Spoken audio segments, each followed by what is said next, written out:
ঘৰলৈ আহি খুবেই ভাল লাগিছে কাৰণ মোক এতিয়া গাঁৱত আহিলোঁ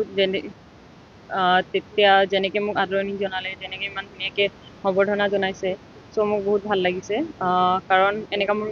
ছেকেণ্ড টাইম এনেকুৱা হৈছে আৰু সকলো আহিছে ঘৰত ৰাতিপুৱা চবেই আগুৱাই লৈ আহিছে চ' ভাল লাগিছে প্ৰধানমন্ত্ৰীক লগ পাইছিলা ৰাষ্ট্ৰপতিকো লগ পাইছিলা কথা বতৰা আমি পতা দেখিছোঁ কেনেকুৱা লাগিছিল খুব ভাল লাগিছে কাৰণ তেওঁ ইমান ফ্ৰী ইমান ধুনীয়াকৈ কথা পাতিছে আমাৰ লগত ফ্ৰী হৈ কথা পাতিছে আৰু চবৰ লগত মানে একে সমানে কথা পাতিছে আৰু ইমান ধুনীয়াকৈ চবৰ বিষয়ে কৈছে আৰু চবৰ বিষয়ে জানে সৰু সৰু কথাও ন'টিচ কৰিছে ছাৰে আমি কেনেকৈ থাকোঁ কি কৰোঁ ত' সেইটো কাৰণে বহুত ভাল লাগিছে আৰু ছাৰে বহুতখিনি কথা আমাক বুজাইছে শিকাইছে কিছুমান কথা ত' সেইটো কথা ফ'ল' কৰিব কৈছে ত' মই নিশ্চয় ফ'ল' কৰিম যিহেতু ক্ৰিকেটে জীৱন তোমাৰ কাৰণে ভৱিষ্যত পৰিকল্পনা কেনেকুৱা যিহেতু চি গ্ৰুপত তুমি এটা স্থান লাভ কৰিছা হয় এতিয়া চি গ্ৰুপত লাভ কৰিছোঁ সেইটো বহুত ভাল লাগিছে আৰু এতিয়া ৱৰ্ল্ড কাপ যেতিয়া চেম্পিয়ন হৈ আহিছোঁ এতিয়া সেইটো মই মেইনটেইন কৰি থ'ব বিচাৰোঁ কাৰণ এতিয়া আমাক চাই আৰু বহুত ল'ৰা ছোৱালী আগবাঢ়ি আহিব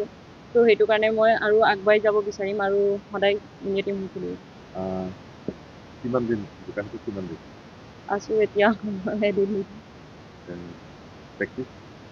প্ৰেক্টিচ এতিয়া অকণমান ঠিক আছে কাৰণ এতিয়া এনজয় অকণমান কৰিব